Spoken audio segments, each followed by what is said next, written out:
interested and can just sit there and listen to me talk for 35 minutes about enabling government teams to share and access data in the cloud. This is a project by Radiant Blue and a whole bunch of partners of ours that I'll mention at the end. Piazza, it's an Italian word, accent on the middle syllable. A piazza is a plaza, an open area, a meeting of streets.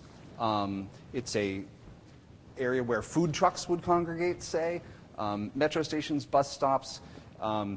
It is a central point for getting services of various flavors. And so for that reason, plus it's a cool word, we picked that as the name of our project.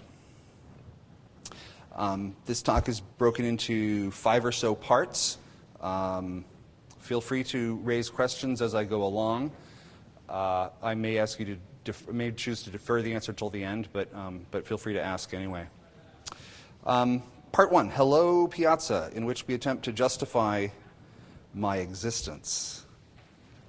There is a problem. So we work for the government. Radiant Blue does a bunch of government contract work and professional services. And we have a customer who's come to us with a particular problem. And that problem is this. Teams of analysts are trying to solve problems. Okay, so you have some geospatial problem and you're trying to solve it. And that could be trying to understand refugee mapping trends in Europe right now, or it could be understanding the effects of climate change on certain US populations. Unfortunately, these teams are often limited by access to new data sources, access to new tools and technologies, access to scalable hardware, and just as bad, oftentimes in these teams of analysts, only a handful of supporting developers. And those supporting developers would be, say, JavaScript devs or Python or R data scientists, people like that. They are not people like you, some of you rock star geospatial developers. These are people who just are in charge of helping the analysts build client-side apps. And they don't want to have to do more because that's not their job. Those are our target customers. And this Piazza project is designed to begin to start to help them. So in addition to the problems that they have, the analysts wanting new data, new sources, and the devs not knowing really how to help them, like all the other government agencies these days, they've all been told to move to the cloud. It's not clear often what that means to me or to them. How many of you have been told to move to the cloud? Yeah, okay, yeah, right. So they want to move to the cloud, and they say, what do we do? Enter Piazza, and our attitude is this. We want to make the easy things easy and let the hard things continue to be hard. We're interested in solving the problems that are tractable. We'll do some of the heavy lifting on the back end to provide some services for you because you shouldn't have to. Again, you being our target set of developers. And many of you, in fact, don't need all the hard bits, right? So we're going to talk about some complicated stuff like Kafka or Elasticsearch or Cloud Foundry. Scaling and building and configuring and maintaining all of these things is hard, and the average dev doesn't want to have to deal with that. So Piazza's here to help. We're from private industry. We're here to help you. Getting a little more concrete, what are the problems that some of these analysts have? They want to be asking, where is my data? Where is somebody else's data? Which data sets have kittens in them? How can I access that data? I want to turn my kittens into a WFS layer so I can map where my kittens are. They want to set up workflows. First do X, and then if that's good and something happens under some condition Y, then go do Z. And they want to set up these sort of very simple but workflows, essentially. They want user services. They've come up with some new algorithms. Say they've got, they're working with satellite data in the raw, and they've got several new orthorectification algorithms, and they want to go try them all. And so they're coming in with getting daily feeds of new imagery, and you want to go and ortho them all at scale in the background. And you want to be able to compare several different orthorectification algorithms. And our customer being the sort of customer that it is, security and auditing and logging and so forth are very important. To solve these problems, Piazza's answer is as simple as this. We're going to build a set of web services that are all cloud native, and of course all open source, because that's what we're chartered with, and because that gives me the opportunity to come and speak to you folks, that provides the essential functionality they need for the kind of problems we just talked about in the previous slide. Loading data, accessing data, searching through data, orchestrating workflows, executing arbitrary jobs based on those workflows, and do it all in one framework. Wrap or hide from the people a lot of the complexity that they don't need, presented as one web API. Part 2. Let me give you an example of what we're talking about. So I have a friend who has a particular problem, and that's the Shoreline extraction problem. Consider that you have a decade worth of coastal imagery. No, consider that you have a decade worth of imagery. First you have to find the coastal bits, and then what you want to do is compute the shoreline vectors. Shorelines change over time due to large-scale effects like climate change, medium-scale effects like massive storms in Southeast Asia, or small-term things like somebody building a new pier. So you've got all this imagery, and you want to find the shoreline.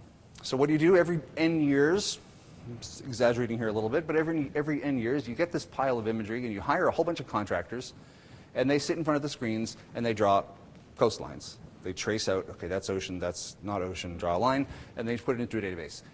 And then, unfortunately, they tend to discard all the intermediate progress products, all their supporting scripts, and the documentation of how they did it all, and so we're left with a set of vectors, which is what we wanted, but then it comes back N years later, and we need to do the whole thing again.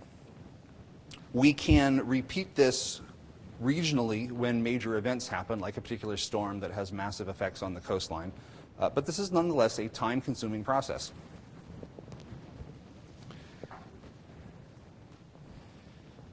As the night follows the day, automatic shoreline detection algorithms are written. They get better and better. More and more imagery is collected, and it's collected faster than ever before. And people start asking for up-to-date shoreline information on their area of interest. So they want to know what's going on right now or within the past month. So someone has to automate this process. And again, that someone is not a rock star, hipster, geospatial dev like all of you folks. So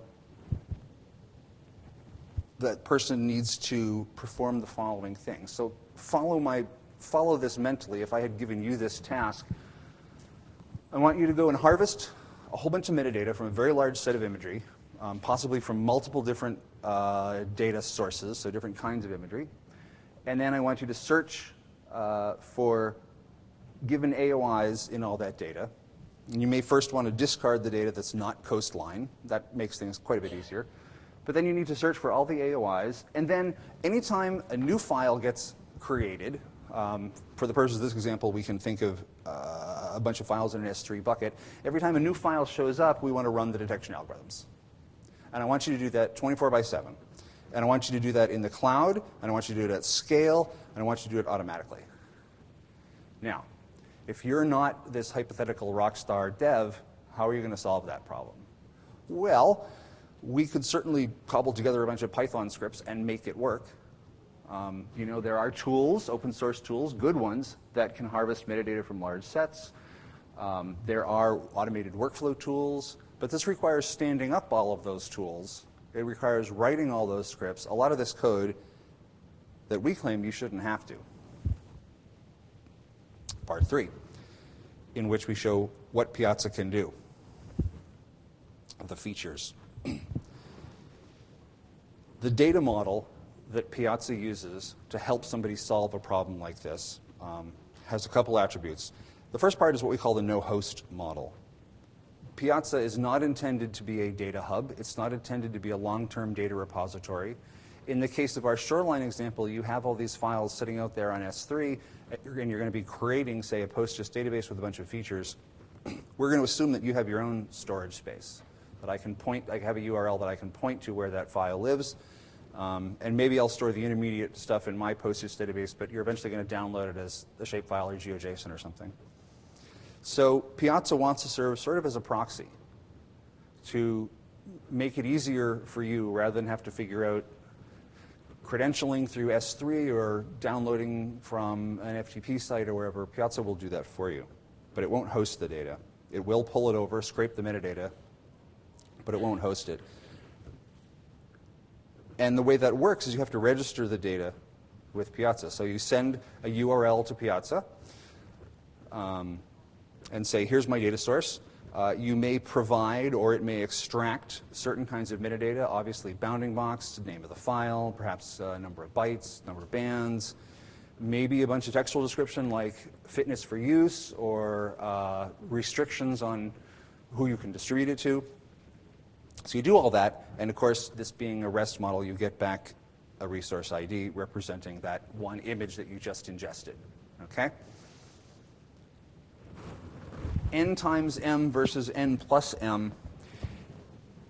I tried to draw a picture. It didn't come out very well. But the idea is that you've got, on one side, N clients, and on the other side, you've got M data sources.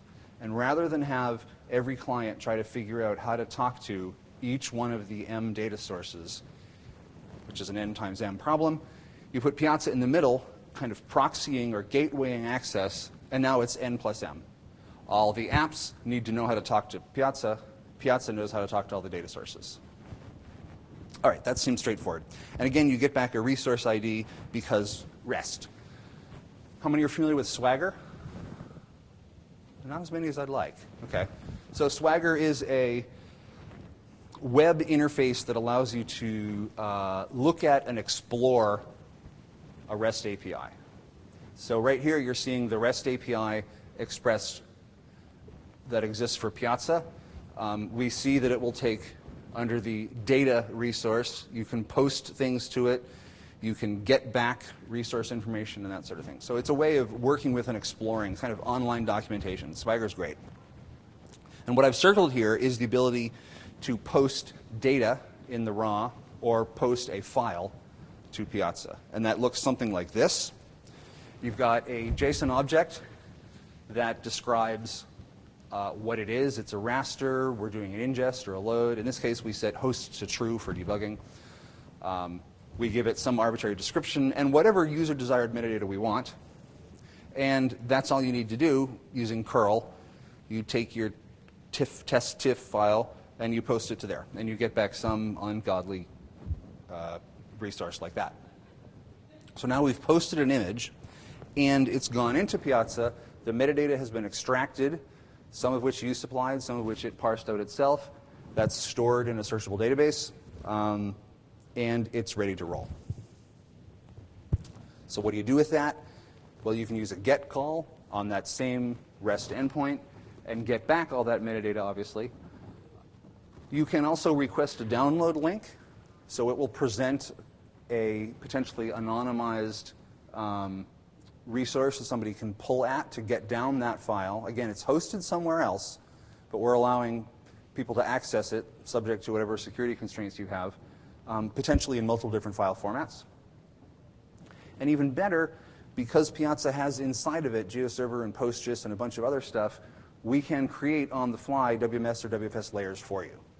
So you've uploaded kitten.tiff and you say, please give me a URL for WFS for this. And it will spin up a layer and return you that URL, and you can drop it into your OGC compliant viewer, and you're off and running. It has leasing support, expiration, if you will. Obviously, we can't afford to keep up everybody's layers all the time, but that's configurable when you request a layer to be stood up. And that's all you have to do, is you're going to do a curl get data endpoint resource ID, and then a bunch of other parameters that say, I want a WFS or what have you. So we've loaded data. We know how to access data in a couple different ways. And as I said, we can search. The data is, when it's pulled in, it's extracted, the metadata, we do file format parsing. All that is shoved into an Elasticsearch database that then allows you to have a query endpoint of Piazza that you can say, find me all the TIFFs that cover this particular area of interest. We are using Elasticsearch on the back end. We may not for always. We're providing this facade. But we are using the Elasticsearch DSL, the Elasticsearch language, if you will. How many of you used Elasticsearch DSL to make queries? Partly, that's because it's not very fun. That's why so few of you do it. Unfortunately, we didn't want to have to, fortunately, we didn't want to have to invent our own syntax for expressing queries. Elasticsearch has already done it for us. I've had other databases to express things like geospatial queries and time ranges and whatnot. Rather than inventing our own syntax, we just ran with that for the moment. And here again, if you want to do a query, you do a post to data query, and your post body is a JSON object that contains the query structure. All right, so we got our data loaded. We know how to search it and find individual pieces of data that match our need. For example, find me all the coastal data near Cape Cod. And users want to run their own algorithms, and they want it with job management and scaling and stuff like that. So we have the ability to register with Piazza a URL that points to some web service that you've stood up. So you have a web server running somewhere that knows how to do orthorectification. We've got a JSON format that allows you to express those parameters. You send that, you register that to an endpoint in Piazza along with appropriate metadata. It may say, you know, operates well on this kind of data, must require a 4 or 5 banded image for doing multispectral analysis or what have you. And now you've registered your service and you get back a service ID.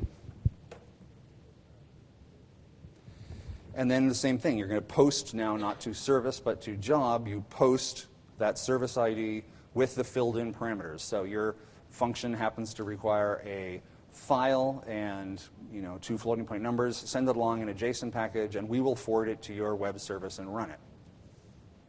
Why can't you just run your web service yourself?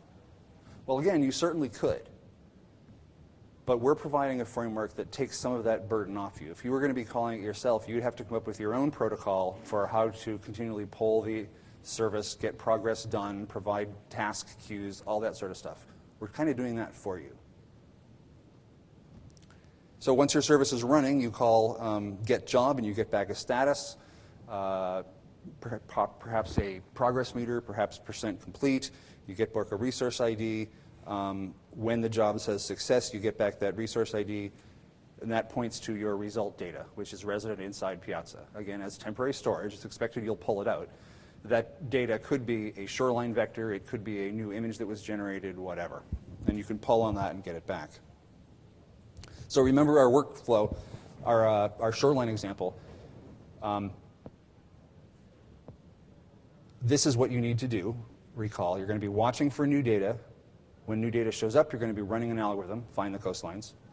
And when you get analysis back from that shoreline, there may be, say, a quality number, perhaps between 0 and 1.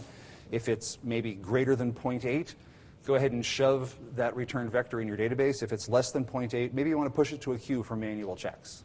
So here again, this is a bunch of Python code or your favorite language that you need to glue together. We're providing this for you in the notion of workflow supports. So what's a workflow? Piazza allows you to define events.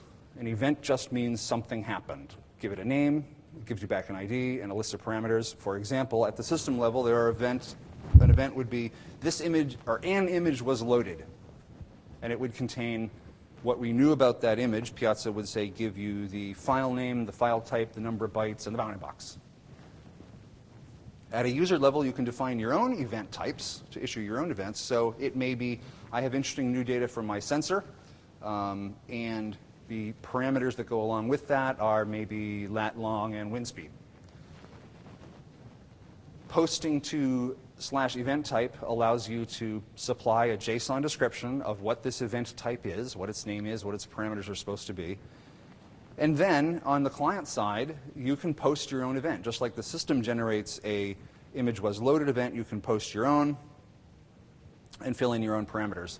So you've got some monitoring service out there. When it finds interesting data, it pings a message to Piazza. On the other side, you tell Piazza what a trigger is. A trigger has two parts. It has a condition and an action.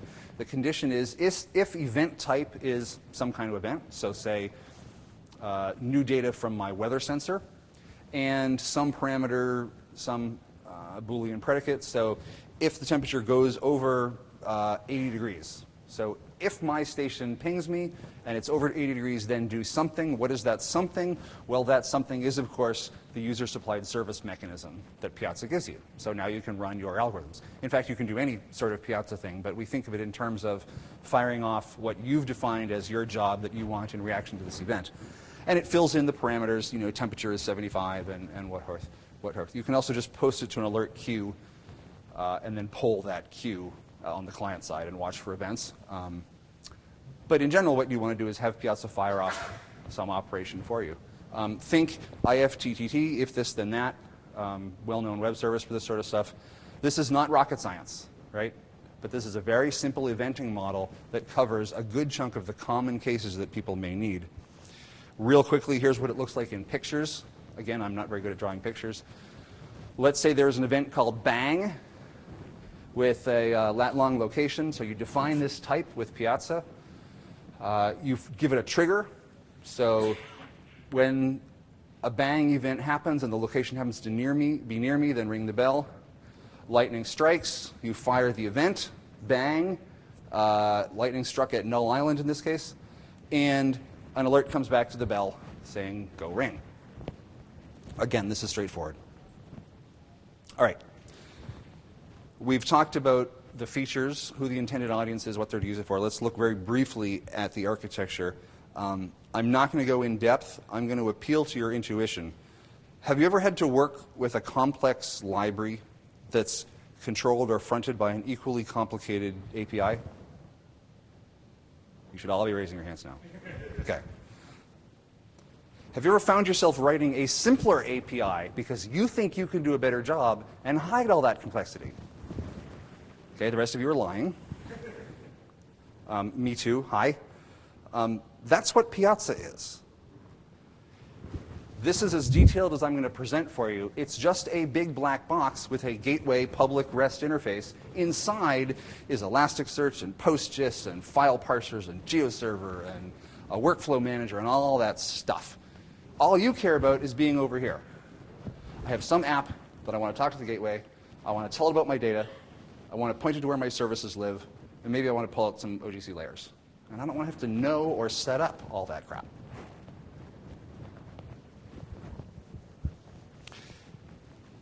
By contrast, what is Piazza not? It's not an application. This is a platform, framework, architecture, whatever you want to call it. It's pretty useless by itself. Piazza is like, say, PostGIS or Kafka. They're designed to help you do something. By themselves, they do nothing. So Piazza is not an application. It's a frameworky thing. It's not, as we've said, the universal solution to everyone's problems. Obviously, we'll certainly need custom solutions if you're doing something very complicated, if you have very high performance requirements. It's not intended to be a replacement for anything. The focus, in our case, for analysts is on new needs, new workflows. And this is not rocket science. We're not inventing anything new here. We're trying to build on top of a whole bunch of existing open source components. At the cloud level, again, this is all deployed to the cloud. It looks like this. AWS at the bottom, Cloud Foundry. Piazza sits on top of Cloud Foundry. The client app sits on top of Piazza. And I have some dots here because there's a whole bunch of other things in your infrastructure that stood up on AWS. And there's likely a whole bunch of other things that are stored within your enterprise on Cloud Foundry, and so on up the top. And we'll take advantage of those where they're available. In particular, for the cloud piece, we build on top of Cloud Foundry for the moment. Our customer that kicked off this work is using Cloud Foundry. We're interested in supporting multiple different platforms to sit on. It turns out that standing up Piazza is non-trivial because there's some 20 or 30 microservices that are going on, plus GeoServer and PostGIS and all the rest of it. It's a big, hairy, gnarly beast. Fortunately, we have a couple rockstar DevOps people. And all that's okay if Piazza is going to be hosted for you. So in many of our customer environments that we're talking about, someone will have stood up a Piazza instance for them, and then they can just use the services. But if you wanted to go to GitHub and pull down our stuff and set it up yourself, that's a bit of a hassle. And it will make you very sad, but we're working to solve that. The next steps. So if you invite me back next year, I will have told you that we've fixed a big problem with the user services. Who figured out the big hole in our user services story? He's raising his hand, but he doesn't count. The big hole is that right now, you give us a URL to your web service. That's not what we want. Piazza is designed so that it will scale, just like the cloud has promised us. So we want you instead not to give us a URL to a service, but instead to a deployable object. You can think of that as a jar file or a Docker container or what have you. And then let Piazza stand it up and scale it using the underlying infrastructure of Cloud Foundry or OpenShift or what have you. As a first step, we got it stood up so we can call the thing directly. But as the next step that we're working to make this thing truly appropriate is we have to do the scaling out. And so we'll be providing that. We want some load time services, user-supplied file formats, feature filters. When a feature data set gets ingested or loaded into the system, you may want to apply some filters to it. For example, filter out all the features that are not within 100 meters of a coastline. We'll provide the ability to register that so that your things can go through without having to use the workflow mechanism just as part of the import process. I mentioned platform deployability. We're going to OpenShift, perhaps, or things like it. And enterprise-level cataloging. Right now, we're manually harvesting our metadata in bulk. There are tools out there, as I mentioned, that we can do that, both open source and proprietary. We'll be probably trying one or two of those. The smart ones in the audience, or I should say the smart aleck ones in the audience, are going to go, yeah, but what about standards? How's that metadata going to be represented? What's your ontology and your taxonomy going to be?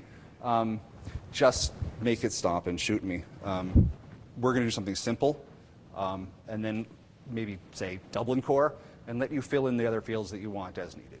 I am not going to try to fight the standards battle, especially in the government space. Security, yeah, that. We're going to do something there.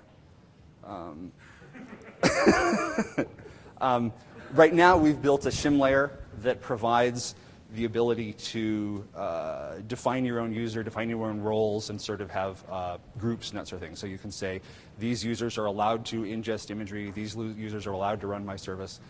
But something behind that needs to be provided, and whether that's LDAP or some government solution or whatever. So we'll build out that solution, then see what we want to use behind that for the back end. Developer docs have started.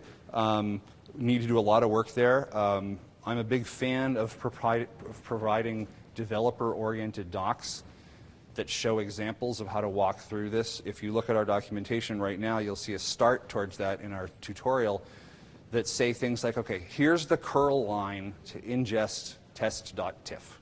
Cut, copy, and paste, it'll work.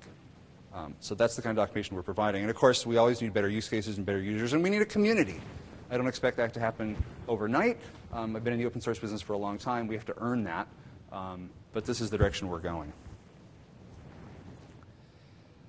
That's where the docs live. If you go to venice.geo.io, that's where Radiant Blue's open source initiatives for this project tend to live.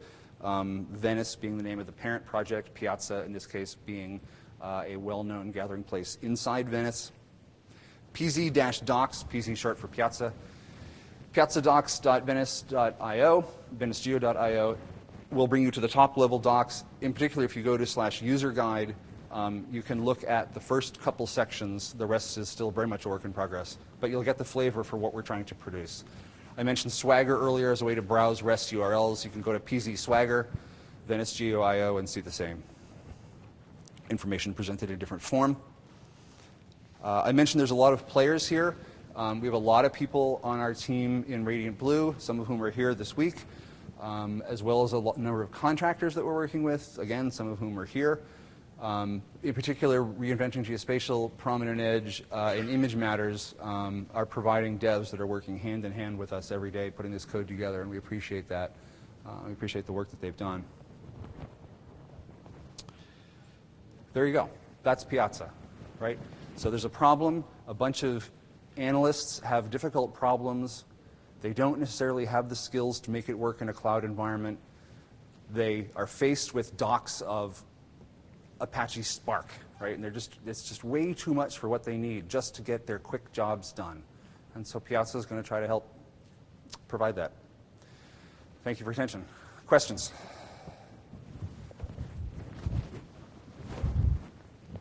Does it work?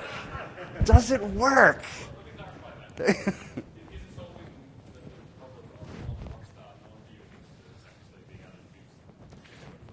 Admittedly, this is very early in the game. Okay, we just have our first people coming. We have an example right now that does in fact compute shorelines. You can come talk to me at our booth and we'll show you that. Even better than that, though, there's a guy, a consultant that's sort of affiliated with our team, who was able to, just from the docs and from Swagger, stand up and execute his own running service in a day without talking to anybody on the Piazza team itself. By that, and this is very early days, but by that one metric, he was able to figure out what he needed to do, and got it working on his own. I consider that a win. So while we're certainly not deployed into production worlds yet, I think we're heading down the right path for at least some of this. Any other questions? Yes?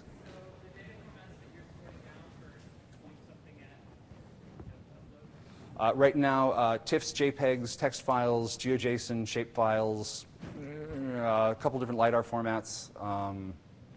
We're going to be certainly adding more as we get real customers. And that's actually the easy part, thanks to GDAL and so forth. For example, you provided coverage providing one TIFF. Is there multiple of those? Is there options across multiple servers? We're still evolving that, but yes, there absolutely will be. Again, we're looking at providing an external engine that does the bulk harvesting, and so there'll be some sort of bulk operation to handle that. Yeah, that's a problem that I don't want to have to solve ourselves because there are better solutions. And just keep in mind, though, that we're not bulk harvesting the data. We're pulling out the metadata. Anybody else? Yes? Is this the kind of thing that would ever be a like single database to the public, or is it always going to be kind of on-premises, like for individual clients? There's going to be one massive data center containing Piazza that the whole world can use. That's sort of my vision. We're not there yet, and until then, it's going to be probably deployed at an enterprise level or a large work group level, so several teams would share one. But we do want, and this is part of the exercise of moving to, say, OpenShift or something like it, we do want the ability for you to be able to take the source from GitHub, deploy it onto your own stack, your own cloud, and use it locally for yourself. For demo purposes, there certainly may be, and in fact, there's a demo site up right now that if people want to play with, come talk to me afterwards. Yeah.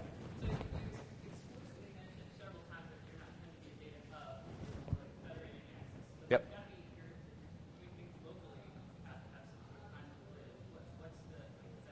Yeah. So if you have to import data, if you want to import load data in some cases, obviously, we'll need to copy the data locally, parse it, pull out its metadata, and then we delete it. So Piazza does assume that underneath you've got a Postgres database and a bunch of S3 storage, but that's not intended to be user exposed directly. Does that answer your question? Sort of, but not really. All right. One more question? Yeah. I have a new customer. It seems like a lot of them apply equally to non-spatial data. Yeah. Yeah. Yeah, there's nothing inherently geospatial about this. It's just data. Our customer and our focus is on the geo world. But sure, anytime somebody uploads a PowerPoint talking about kittens, I want to. Yeah, sure. Okay, I will end there with that. Thank you all for your time and attention. Our booth is just outside this door to the left. Feel free to come talk to us if you've got more questions. And if you're interested in working with us or for us, by all means, contact us as well. Thank you.